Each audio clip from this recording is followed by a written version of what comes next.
well as many different organizations that rely on copyright law for their livelihoods, for their careers. And one of our missions is to go out there and educate individuals, educate creators and users about copyright, to educate them about what the do's and don'ts of copyright are, and everything like that. So I know that at VidCon, this is VidCon Academy, and those of you who are participating in the VidCon Academy, this is part of that program. So I know you can get sort of credit, I guess it is, for that. So we're very, very glad to have you here. We've got, I think, a great panel lined up. We've got some creators, we've got a lawyer, and some business folks here, so we can answer your copyright questions and address copyright from all different type of perspectives, and you'll get a diversity, I think, of responses. And what we're going to do here today is, like I said, we're going to try to answer the questions that you have, but we're not going to be able to get to all of them, right? No matter how good a job we do here today, we're not going to get to do them all. So you should each, I think, on your seats have this one-page document, which is it's sort of an instruction for our website. We get a lot of questions. We try to answer here at the Copyright Alliance and put the answers up on our website. We have videos, educational videos up on our website, other things. And so even if your question is not able to be answered, here's a great chance that it's up on the answers up on our website already. So we encourage you to, if you still have questions after today, to certainly come to our website and take a look.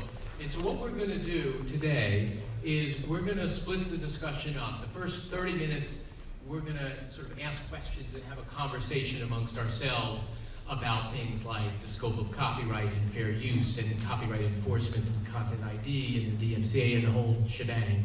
And then we're going to open things up. And we did ask for questions ahead of time from individuals who are going to be in the audience, as well as just attending VidCon more generally. And so we have a bunch of questions that I'm going to ask the group that we got ahead of time.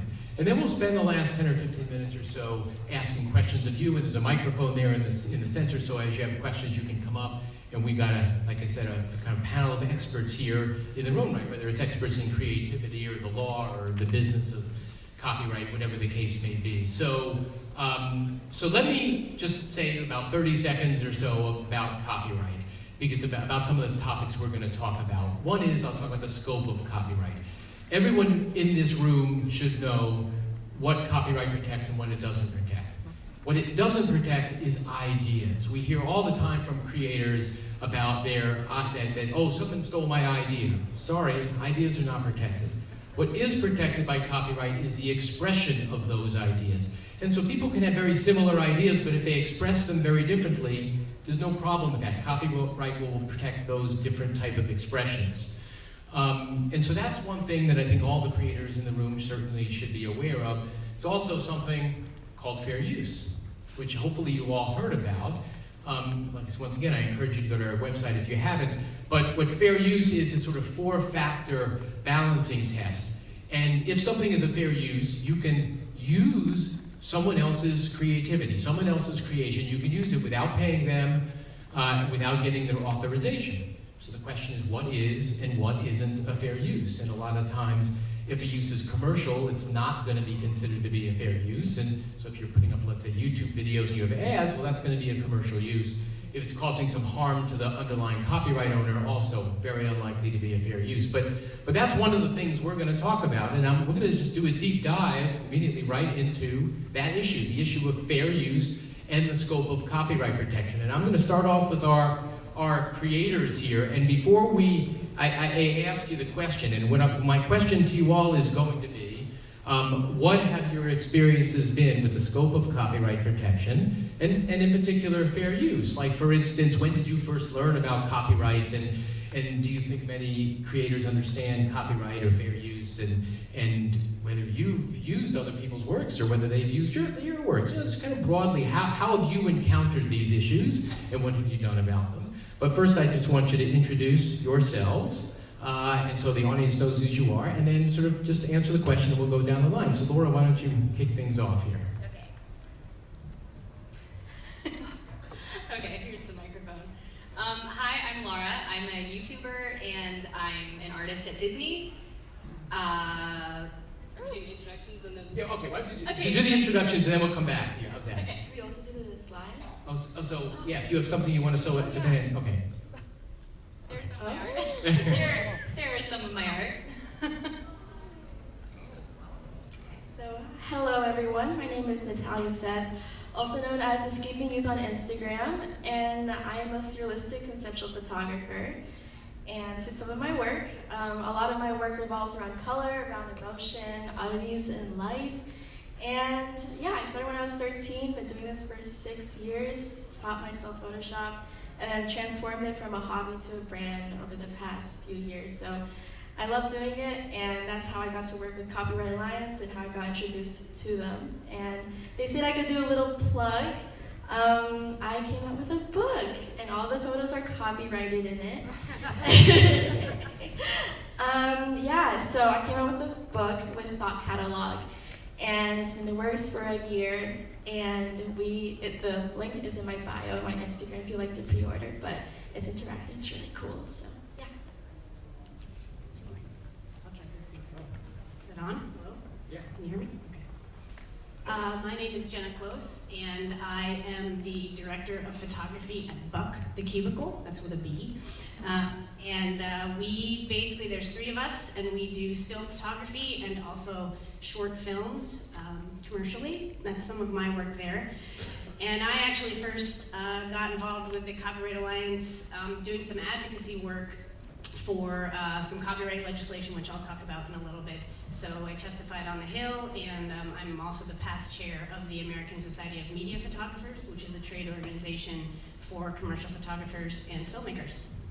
Okay, wonderful. So Laura, why don't you start us off and tell us a little bit about your experiences with copyright, how you first learned about copyright, how you've encountered fair use. Has it been sort of as using someone else's works, or maybe someone's been using your works and claiming it? And Yes. So I started looking more into copyright when all of my art started getting stolen and sold on Redbubble. A lot of people steal like just random fan art that I did that I'm not making any money off of, and then they make t-shirts and blankets out of it, and then people tag me in the photos like, hey, I bought your t-shirt, and I'm like, I'm not making any money off of that, somebody stole that.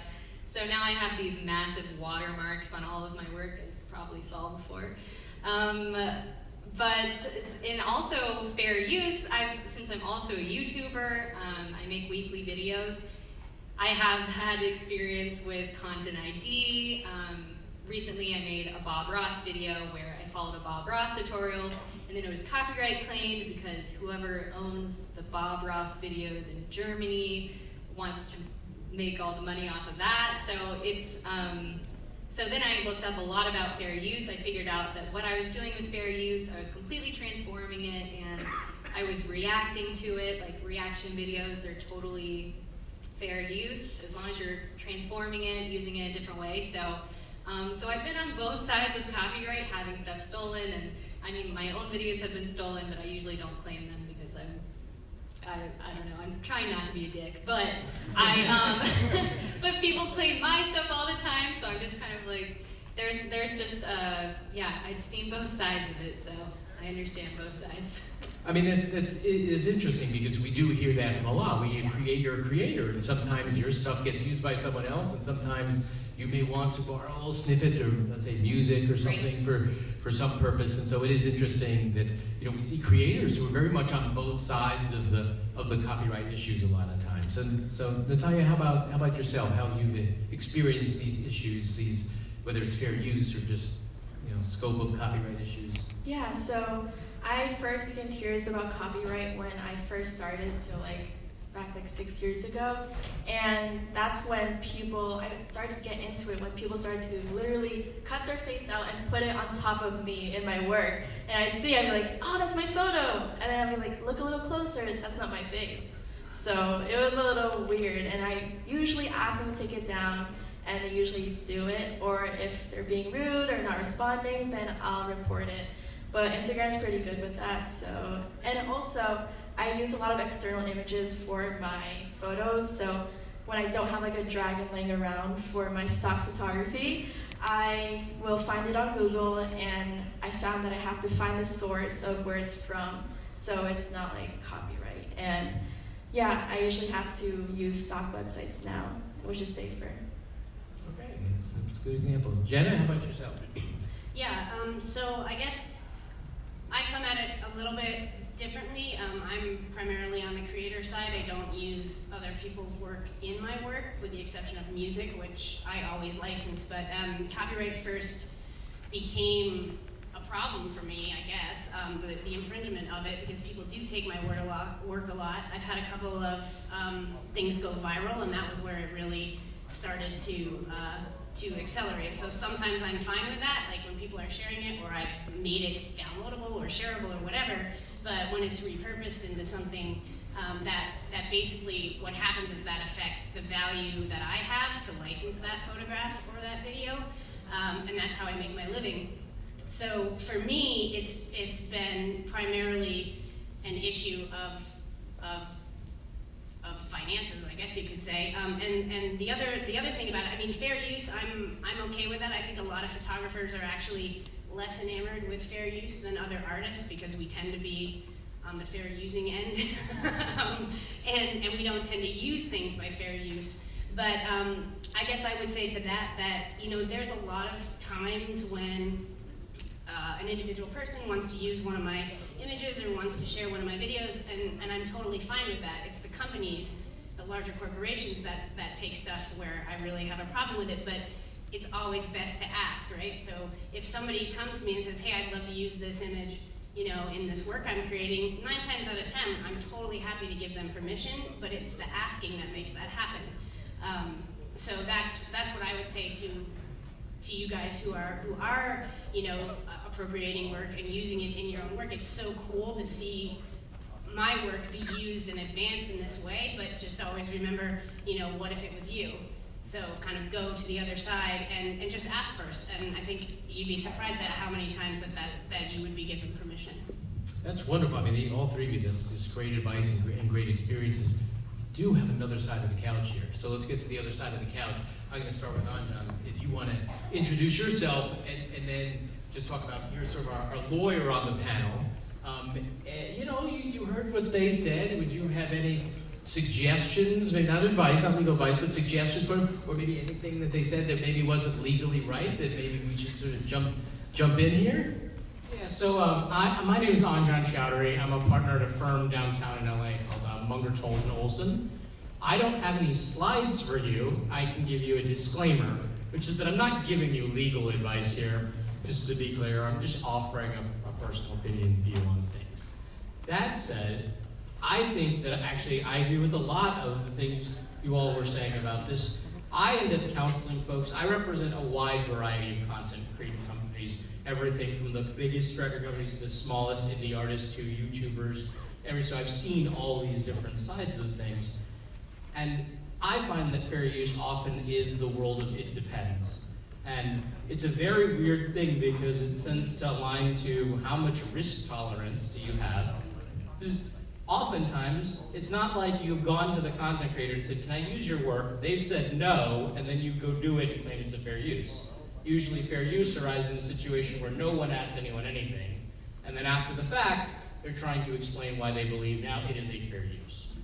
And I think that often ends up becoming a really important part of these disputes because it always ends up being, how can you tell the story? Why is it important? So I always tell my clients, if you're doing something because it makes sense to you, make sure you explain why it makes sense. Well, perfect response from a lawyer. It depends, but no, fair use it really, because it is a balancing test. Certainly, that is the case. All right, so we have our lawyer, but we also have our business experts here. Sort of one, Andrea representing more of the sort of bigger company, and I think Jason from Full Screen representing, both big and small, but a lot of small creators too. And so we get perspective from the creators, we get perspective from the lawyers, and now I'd love to hear the perspective from you both in terms of, what copyright questions do you get, Jason and Andrea, and do you think that a lot of creators understand copyright, understand the scope of copyright? Do they understand fair use? And what kind of issues do you encounter related to fair use or the scope of copyright? Andrea, why don't we start with you? Hi everyone, I'm Andrea Briswella, I'm legal counsel with NBC Universal. I help protect the company's content from illegal and infringing uses, and a small part of that job is advising the company on copyright claims on video sharing platforms like Facebook and YouTube. On a personal note, I watch YouTube regularly. If you can think of your favorite creator, chances are I watch that creator too. I grew up on YouTube. And I bring this up just to say that, you know, I feel entrenched in the YouTube community, even though I advise a big company. I feel part of the community as a fan. And I think NBC Universal really values that when it comes to making judgment calls online. And, you know, us as a company, we create a lot of content too. So we appreciate the balance that fair use requires, because there will be times where we have to rely on fair use and operate within those legal bounds. But I will say that in my day-to-day, some of the most common misconceptions I see of fair use from creators online are just a bright line statement about what fair use is. So for example, I only use 30 seconds, so this is fair use. Another example, I'm not making any money, so this is fair use. Or I recorded this off my TV, I own the DVD, so this is fair use. Or it's all over the internet, so this is fair use. And this is just to say, to piggyback off on John's point, fair use is a lot of the times it depends. And the law was intentionally written that way so that it doesn't fall one way too much, either stifling creativity or deterring people from creating content because others are free to copy. So that's how I encounter a lot of fair use online. Hi, I'm Jason Allen, Senior Account Manager for Rights Management with Fullscreen. And Fullscreen, one of the things we do is audience engagement, promotional opportunities, research and trend analysis, and then also what I'm involved in is the rights management side. So as we've heard here, fair use comes up a lot with our creators that we represent, and including the large brands that we represent. And I think one of the most important things that I've seen is that the educational process, so it's really valuable to see what Copyright Alliance is doing, to hear discussions like this, because individual creators or businesses, large or small, may come to us and say, we're not quite sure what the policies are, what the approach is, how to communicate, who do I reach out to? And this could be regardless of the platform we're talking about, a video sharing platform, a photo sharing platform. That dialogue, that communication is, I think you mentioned, it depends, and it also, you want to explain what your use is to make it clear to someone, that you're not trying to, say, steal something, you're trying to misuse something, you have a creative concern. And so really, that's really what we're involved in building that dialogue and discussion. Okay, great. Before we go back to the next question, John, we heard now from our business experts here, some of the things they said about, is there a 30-second rule? Is there, wait a minute, if I'm not making any money off of this, is there any sort of, you said it depends, and that's probably the answer here, but. Look, there really isn't a rule. And anyone who's telling you that there is this rule that you should follow, there are certainly, there are these forced factors, and we could take each factor and we could come up with what an example looks like. So we could come up with an example that looks like the fairest of fair uses. But even then, we turn around and there might be more facts involved. And, this is why I say this it depends issue is a very big one, because oftentimes fair use comes up in cases where you have artists who have the least resources and they're trying to make their art. And then all of a sudden they're in the middle of a copyright dispute. And so thinking about how that all plays out, it's very, very difficult. So I would tell you that there isn't a 30-second rule. There also isn't a 30-second way to say the rule. And I think that, if you're going to look at any guidelines, I think you would look at how much the work you're using. Is that work transformative? Is it being used for commercial use? What is the nature of the work? You can look at those factors, but they're very ambiguous in a lot of ways. And you see that over and over again in the cases where it often becomes very dependent on how someone sort of saw the creator and saw the facts. Excellent. So, okay, let me turn to my creators now. When we talk about fair use and scope of copyright protection, you can't help but sort of lead into and talk about copyright enforcement.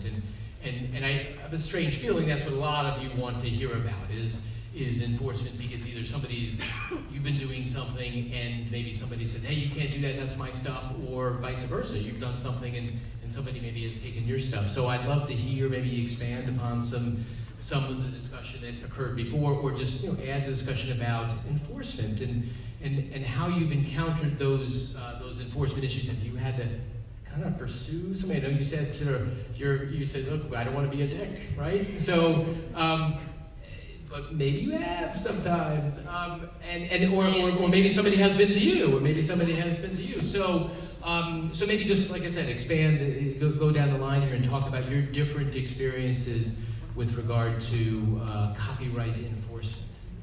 Well, I love making copyright reports on Instagram. I tell all my followers how to do it, because you can only do it for yourself if it's your own work, which is kind of annoying, because it's like you can see if there's a popular artist you follow and you see this other account posting all their work and acting like they made it. Only you have to get in touch with the creator, only they can say, that's my work. So I have all these fans on Instagram that are trying so hard to fight for me, and there's nothing we can do. But I'm lucky I have that following to tell me when my work is stolen, and then I can make the claim for these pieces that I probably wouldn't have seen otherwise. Because a lot of accounts, just like Andrea said, sorry, it's Andrea, right? Andrea. Just like Andrea said, oh, it's on the internet, so it's free, you put it on the internet. And that's an argument I get a lot. You put your artwork on the internet, so it's mine now. It's where are you getting that? So, I'm trying not to curse again. So I make a lot of copyright reports on Instagram, and they are good about taking things down.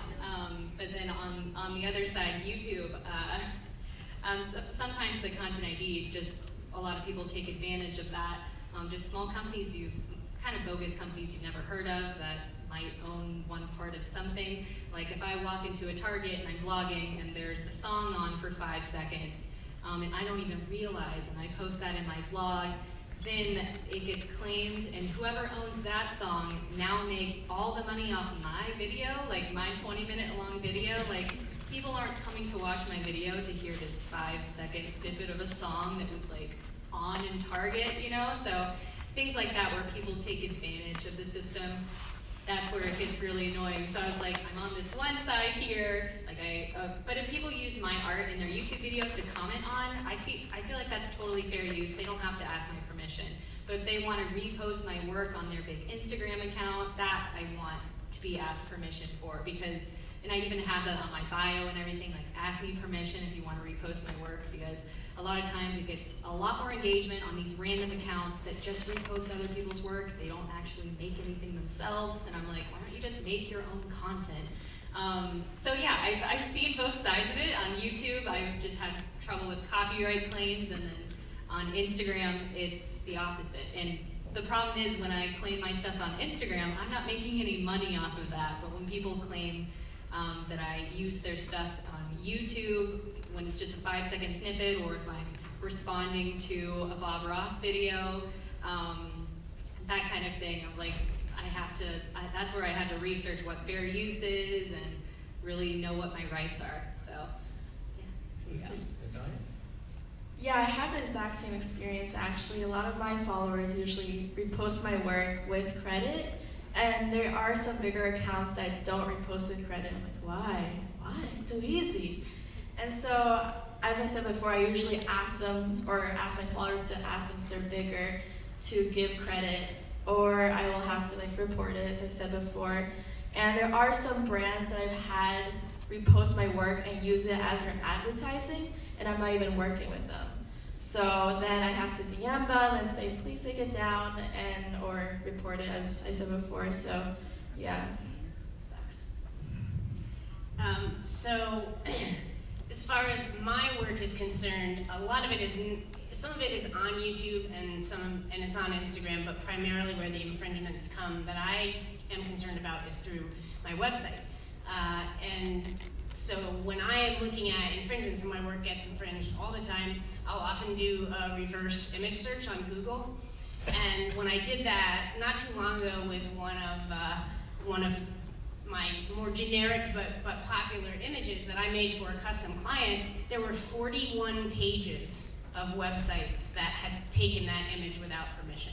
And so if you look at it that way, even at the very, say, minimum, I would make, $100, which is way less than I would normally license that image for, but think about what that revenue is already, and that's one image. So for me, it's basically cutting into my ability to make a living. And they all tend to be generally large companies, and I think that is partially because a lot of the companies that infringe understand that we as the creators have very little recourse to actually fully go after them. So right now, if I wanted to go after a company that had stolen my image, I have to take them to federal court. This is assuming that you write the email, please take it down, you can do a takedown notice. Nobody answers those, at least in my experience, because they know they don't have to. You have no leverage there besides that. So if you take them to federal court, then you're going through an entire process where you're going to spend anywhere from $30,000 to $250,000 just to fight that.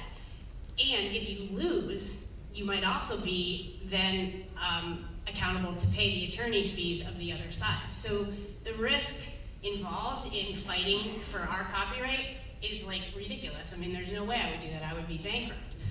And so that's really the struggle right now. And I also want to just remind you guys that when you take a photograph, and I'm speaking primarily photographs here, you own the copyright to the photograph that you took inherently, immediately. It is yours. Now, if you don't register it, then you have limited recourse into what you can get for damages for if you were to take them to court. But remember that you own the copyright to that image and vice versa, so pretty much any image that you find on the internet is copyrighted at this point. That doesn't mean that you can't get permission to use it, but pretty much all images are copyrighted, and that goes for yours as well. You own the copyright. So in any case, this is the struggle right now, right? So we are these small businesses, we create this content, and when it's taken, we don't have a way to enforce what is a right that was actually given to us in the Constitution. Copyright is written into the Constitution. So it's a very, very deep-seated right that we have, but we don't have any sort of remedy to that right, which is not fair, right? And this brings me to the next point. I want to mention, because this is going before, the Senate next week, there is something that Copyright Alliance and a number of other organizations are working on right now that is called the CASE Act. And that is a bill that is going through the House and the Senate. And what it would mean for us is that we could take these copyright claims and we could bring them before a small claims court. And the reason, so you guys all know that we have small claims per state, right? Well, because copyright is in the Constitution, it has to go on the federal level, and that's why we have to go to federal court and go through all this hoopla. But this bill would allow a small claims court to be set up where you could bring your copyright suit before a tribunal. You could do it online. It would be very cost effective, $100 or something to file. Don't quote me on that, but around there. And then you could resolve this dispute and you could still get monetary damages, or, in the case of you thought it was fair use and it wasn't, or it was, or whatever, you could win on the opposite side too. So it benefits both sides of this copyright debate. So I'd encourage you guys all, this would be huge for creators, it would be massive, and it goes for photographs, videos, songs, books, blogs, whatever you write.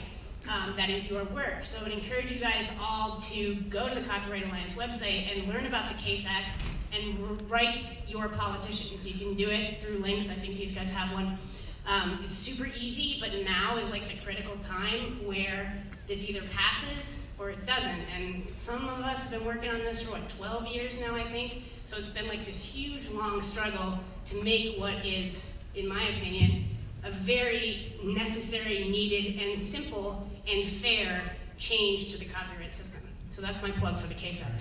Thank you, Jenna. And for those of orange, just go to the orange section of our website, and it makes it very easy for you to just email or reach out to your senator, because it is coming for a vote a week from today, really, for a vote. And it's almost like this bill was created for social media. and YouTubers, because what it does, as Jenna mentioned, is it allows creators to protect themselves without going to federal court and paying some attorney, sorry John, but paying some attorney $250,000, okay, because I don't think very many people in this audience probably have that type of money to just use on a lawsuit.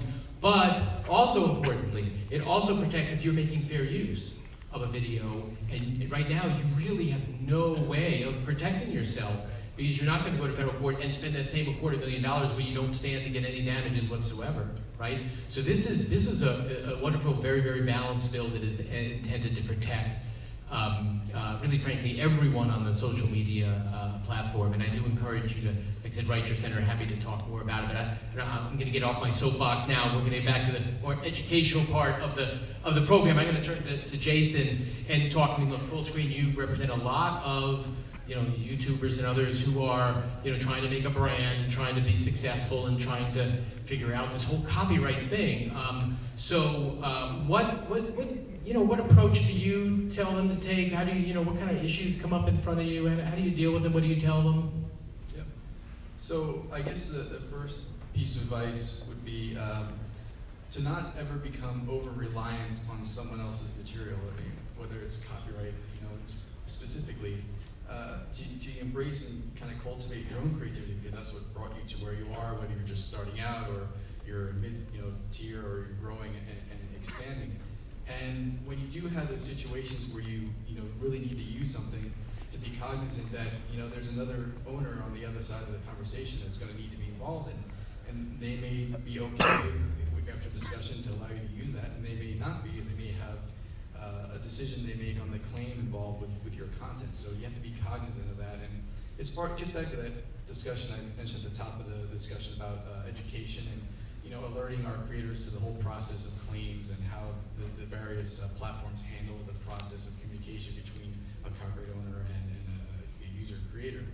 And then the other part is, and this is whether the communication is between creator to creator or creator to a large corporation or business or whatever it may be, is when you are communicating to be professional, because ultimately there's going to be someone else on the other side of that communication, whether it's being directly delivered to that person or delivered through the platform tools that they provide. It allows that person to understand and take an action on what you're asking about. I think you mentioned that you need to explain your use and be clear about it. So hopefully when you leave this discussion, you'll have a better idea of fair use and a better idea of, if it ever comes up in your videos or your content, how to properly explain the reason for the usage. And it may end up that the owners are more flexible to allow use of the content. You'd be surprised how use can be allowed. I think real quick, I don't want to take too much time, but there's a video commercial that was made for the Super Bowl a couple years ago where there was a bunch of automobiles, famous automobiles from film and television.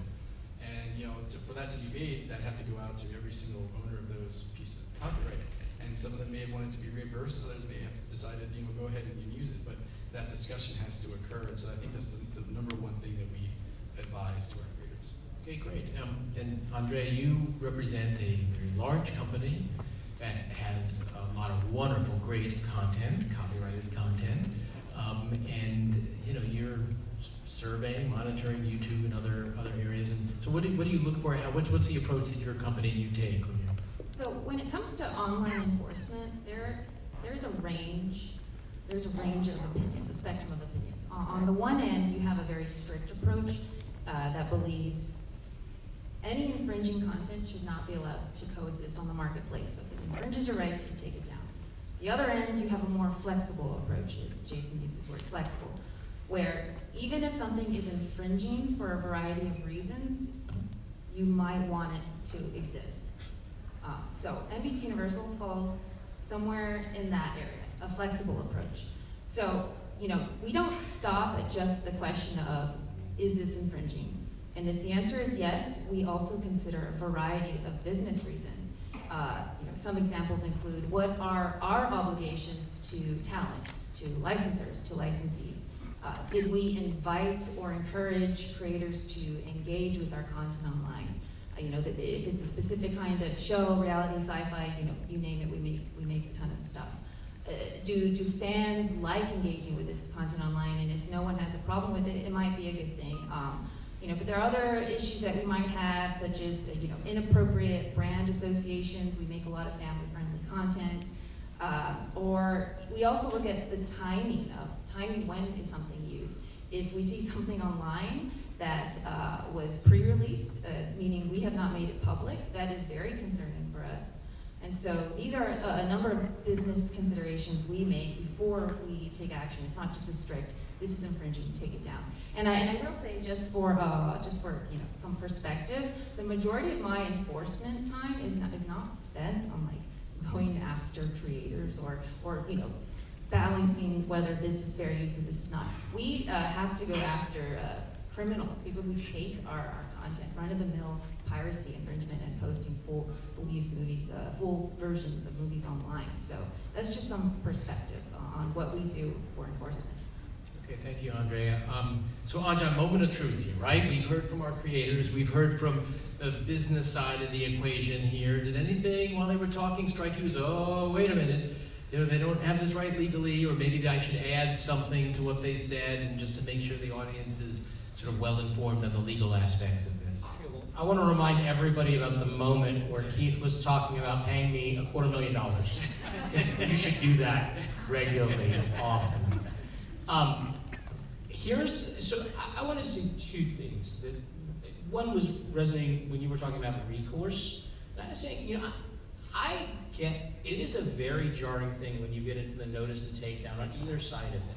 I have a client who's an independent creator. I care deeply about him. I did the licensing work on all of this stuff, so I knew it was fine, I hope. And, there are right service companies that are just looking, and we got a very jarring, cease and desist letter. And so I understand the perspective when you get one of those. And to go to what Jason was saying, I wrote to that attorney a very professional, respectful email saying, this is what you said. I believe you as a result. I can attach this. I'm happy to discuss further. If we need to discuss this further, please contact me. Here's my availability, etc. Heard nothing back. A week later, sent a follow-up note. Just want to make sure to confirm, blah, blah, blah. Heard nothing later. Because oftentimes, I think it is when people feel look, we're a creative community, we get emotional about things. I think when people feel like you're being disrespectful to their art, I think that's when these situations get very difficult very quickly. The thing I do want to flag as an extension of what we're saying, I think it's very important, and I thank the Copyright Alliance, frankly, for alerting me to this. I think YouTube's announcement in the last week is one that people really, really need to look at closely. There's a Billboard article, I think there's an Engadget article on this, which is to say it's not necessarily the main content, but the manual ID claiming system is changing, and the way it's changing is important, which is to say that if I were a content creator and I wanted to submit a series of manual claims, oftentimes very what I'll call aggressive content claims happen through that process. Now I need to actually identify the timestamps within the videos where I believe there's infringement. And then you, if it was your content and you're alleged to infringe, are told these are the seconds, these are the times there's someone who's claiming infringement, so you have a better sense of what the issue is. And then at least, and these are only according to these public reports from last week, I can't tell you if it's really gonna work. And then apparently YouTube will have a suite of editing tools you can additionally use, so you could just mute or black out those sections. To me, that's a radically different notice and takedown world in many different ways, and we'll have to watch it, and I think everyone here should be watching that very closely to see how that will affect things, including how it will affect the larger content ID ecosystem. Okay, great. So, thank you, panelists, and everything. We're going to continue plow through ahead, and now we're going to take a few questions that we got ahead of time, and then we'll take questions from the audience and start thinking, if you don't have them already, about your questions. And the first question I'm going to ask folks here is, we got, a bunch of questions, very, very similar, so I'm going to group them together. Question number one, I'm not as concerned about DMCA takedown notices as I am about the content ID system on YouTube, something we just heard about. Is it fair to use automated software to block people from trying to upload a whole movie or a video worldwide versus those who are making fair use of a clip? Is Content ID really doing more harm than good? Is Content ID, if Content ID steps in and prevents any DMCA interaction, is it even a legal extension to the DMCA? So there's a lot of questions there, a lot of unpack. So I'll just throw that open for whoever wants to answer any part of that question, really, to the panelists. So without Content ID, the YouTube we know today would not exist. You know, there's over 300 hours of video uploaded to YouTube every minute, and that's a massive volume.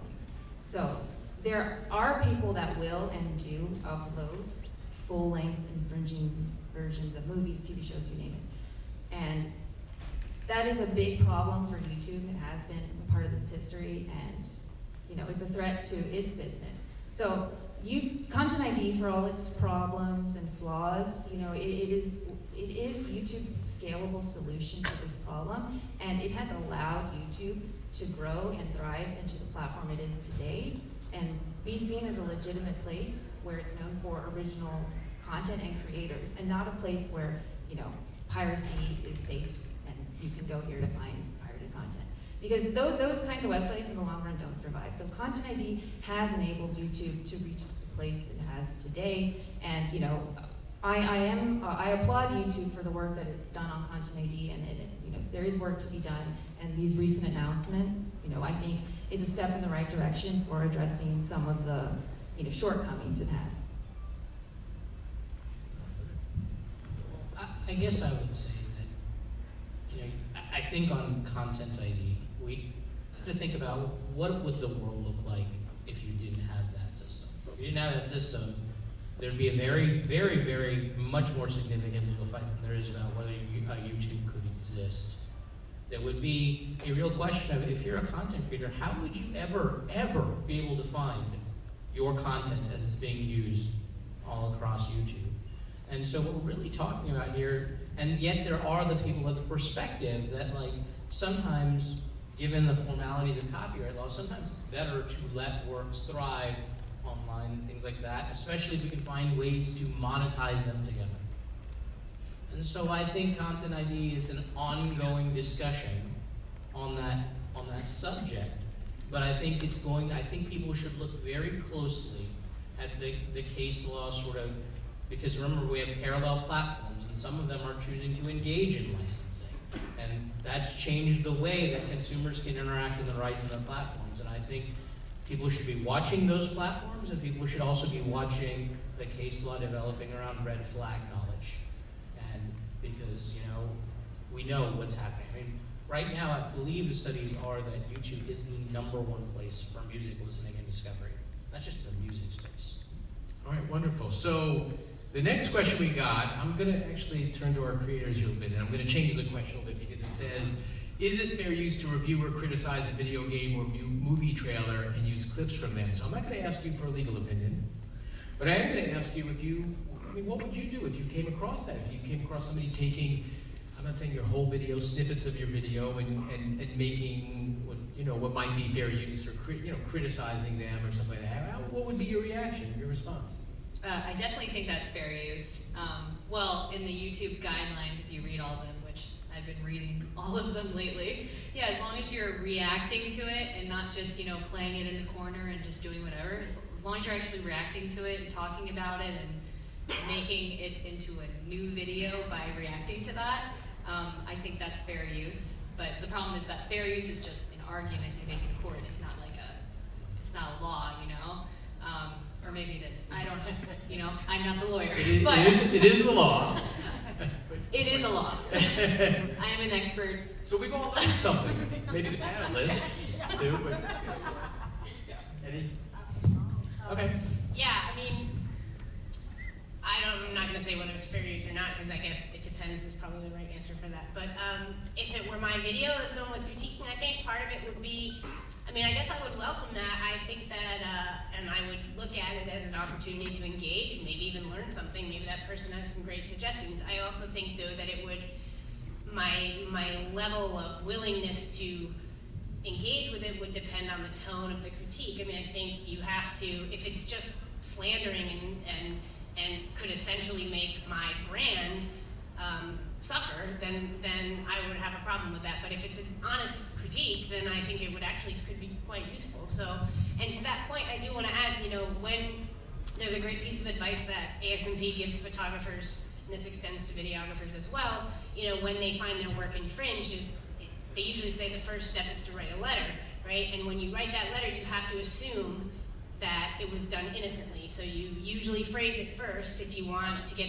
you know, engaged in a good response, to say like, I'm sure you didn't know, but, and you go from there. And what that does is open a door for discussion instead of immediately having the person who infringed become defensive because maybe they really didn't know.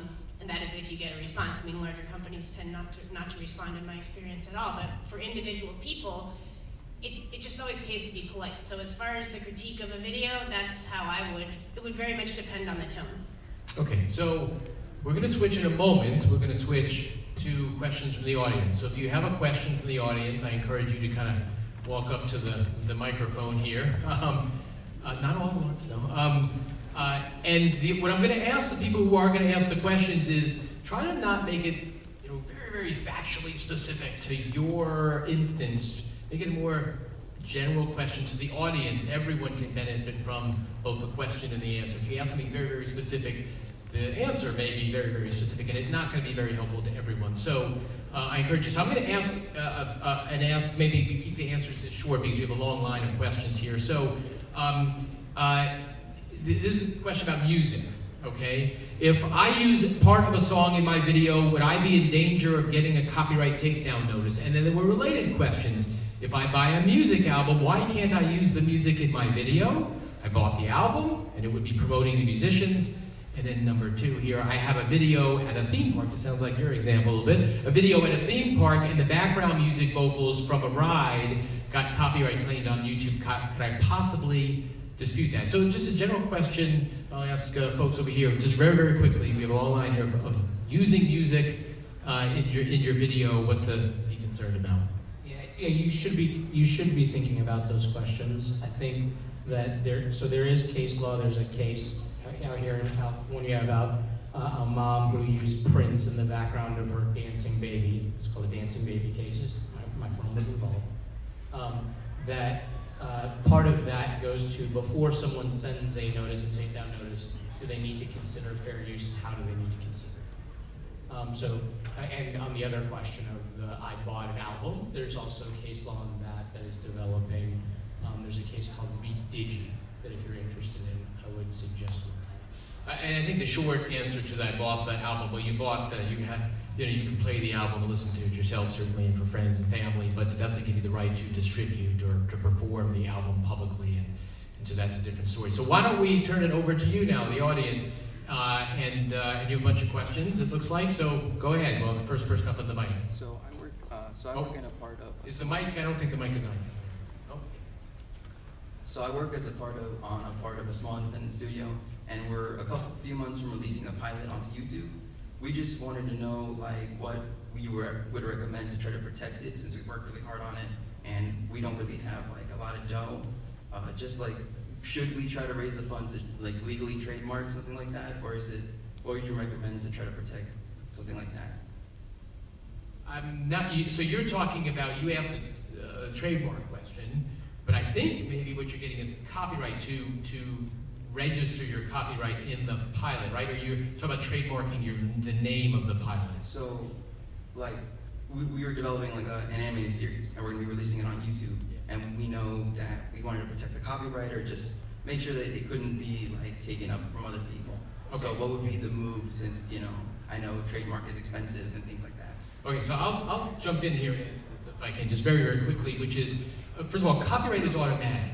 You do not need to register your copyright, which would protect the content, the video that you have. Copyright is going to protect the video. Trademark is something entirely different. That protects your brand and your name and something else, and that's a whole different kit and caboodle. We can talk about that offline. But on copyright, you're protected by copyright the moment you create, you fix that video, and certainly when you post it, that'll be protected by copyright. There are definitely benefits to registering. your copyright with the Copyright Office, and those benefits really all have to do with if you are ripped off, and if you do need to pursue somebody for infringing your video, you're going to want to have registered the video, and it's not that expensive to do so. So that would be, just sort of more, not specific to your instance, but I mean, that's true for anyone who's creating anything and putting it up on YouTube. Why don't we take the next question? Oh. Hi, my name's Faith. Thank you so much. I'm a dancer and a choreographer, and so it's kind of hard for me to come up with my own creative dances with songs. So I was wondering, what advice you'd give to dancers and choreographers that need songs in order to produce their own content. That's a good one. I mean, I've got a little answer to the dance part, but do you have any on the music side? Well, I mean, I've got a really bad, unsatisfying answer for you, right? Which is that to the extent you're worried about the copyright issues with the music you would use, there is music that is in the public domain that you could use. I'm not telling you that it is the music you would necessarily want to use or your chosen art, but if copyright was what was driving your concern, that would be my advice. And separately, I'll talk about that. I won't give Jenna a second. Separately, I'll talk about dance moves. That's something actually being litigated in the courts right now. Anyone familiar with Carlton, the Carlton dance, right? And he actually sued. What's the name of the video game? Fortnite. Thank you, Fortnite. And they kicked him out of court because he didn't register his work. You have to register your work to get into court. And then after they, when he did try to register it, the Copyright Office said, no, your dance move is not protected. Choreography is protected, regular dance moves are not. So that's a distinction. But Jenna, you had something to add? Yeah, I was just going to add one short thing, because I also, my main thing is trying to find music that I can use. And you could look around at some sites if you know there's relatively inexpensive, like Pond5 and sites like that, where you can actually find it. And you have to spend a lot of time weeding through the crap, but you can find music on there, and that just makes me feel better because I license it, I know I have the right to use it, I have the license in hand, and then when I post it, I don't have to worry about it. So that would be my other advice. Okay, great suggestion. Why don't we move on to the next question, if we can? Hi there. My name is, how's everybody doing? I just walked in here. I have no idea how you've been doing. It's hard to see everything. My name's Jed the Fish, and I was on K-Rock for 37 years, and now I want to get into new media. Now, I have content of me just chatting with the camera and going around the neighborhood and doing various things, but what I would also like to do is once in a while, I would like to do a story on Duran Duran. Well, for example, Depeche Mode or whatever. But if the video pieces that don't actually use the music are somehow appear inauthentic or chicken, so I want to know how to pay ASCAP, BMI, if I'm on YouTube. Okay, so this is part of a very easy answer, which is frankly go to our website, because we have information on how to reach those companies to get the right permissions to be able to do that. Now, I'm not saying they will give you permission necessarily, that's up to them, I can't get involved in that, but you can certainly go to our website, and we have a long list of all of our members and stuff and how to reach them and how to license. I do encourage you to do that. So just in the interest of time, let me move to the next if I can. Well, just okay. The second part to that would be, is there an aggregate site so that every video you put up automatically that uses copyrighted material, automatically pays the artist? So YouTube, so I don't have to go to each individual artist for. Yeah, YouTube itself does have a general license to kind of cover it, Facebook as well, generally. But let's talk offline, because I do want to make sure, I don't want to blow you off, but I do want to make sure we get to as many questions as we can. And we've got about 5 minutes for the remaining questions. Right. So I make content around media analysis, and I know a lot of other people do media analysis or reviews and stuff like that. And I was wondering, how would you go about avoiding copyright infringement or following various laws when using footage or using music from outside sources that are obviously copyrighted? Like how would you use that in fair use for reviews and stuff like that? Maybe I'll throw that over to Jason or Andre to talk about using footage primarily, but go ahead. So, I mean, microphone on. I think, you know, when you're talking about like reviewing something or discussing something, you want to make, when you're using something for review or discussion purposes, you know, you want to reference like this particular work of art or whatever. For a film, you don't need to use, I would think, you know, a large amount of that. If you're talking about how a certain actor or actress acted or a certain way the landscape looked, you can reference that. I wouldn't rely on trying to say 5 minutes straight on their own, you know, like things like that. You talk about the use, think about what you're actually describing to the audience who's watching the video, and not, you know, just copying. So just using like specific clips from like exactly what you're talking about? Or? Well, I mean, just to add to that, you know, I wouldn't focus so much on like the amount. Like, just keep it short. For fair use, there is a number of factors, and to the opposite side of you know, quantity, there's quality, and that asks that.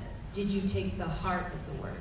So you could be taking a short clip, but you might be taking the most important thing. So you really have to take a look at all the balancing factors.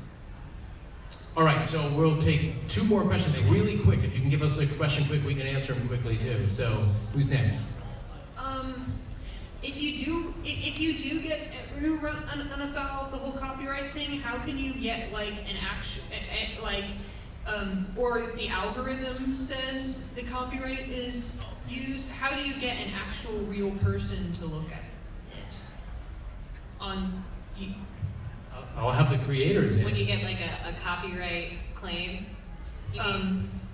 Yeah, and also my channel's been demonetized like twice because of this. So I wanted to know how you get I think it might be a problem with the YouTube algorithm, so I wanted to know how you can actually talk to YouTube and get somebody to actually look at. So with like Content ID and I just completely blanked. Wait, what's it called? Fair use. And fair use. YouTube wants nothing to do with it, and they just want you to figure it out yourself with the owner of the content. So when I've chatted with you, like if you have a certain amount of followers, there's like a YouTube creator chat thing, and I've asked them about it, and they're like, no, we can't get involved with that. So you can dispute it and then work it out among yourselves, and then if it gets to the next level where you can actually end up getting a copyright strike, then YouTube will look into it. Okay. All right, so let's take the last question here. With your art, so I'm not very familiar with Photoshop and stuff like that, but because I know you can watermark your art to make kind of like, you know, protect it sort of from being stolen. And so what if somebody were to crop out your watermark? Like, is that possible? Oh yeah, people do that to me all the time. Happens to me all the time. Yeah, put a watermark right in the middle across which everything. nobody wants to do, right? Because it's right in the middle of your super art. annoying. But you can, at least my understanding, having the watermark there somewhere in the bottom is useful, because if they do crop it out, you can claim more damages when you go to court, because that's like a willful thing. Yeah. So that's, but other than that, it really doesn't do a whole lot. There's a separate cause of action that you would add to a copyright infringement claim if you brought in an infringement claim for exactly that, for ripping off what's called the metadata, the watermark on that. So, all right, so let me wrap things up here. I want to thank you all. You've been great audience. The questions were fantastic. I want to thank all of my panelists here who are also fantastic. And please help me join giving them a last round of applause in the room.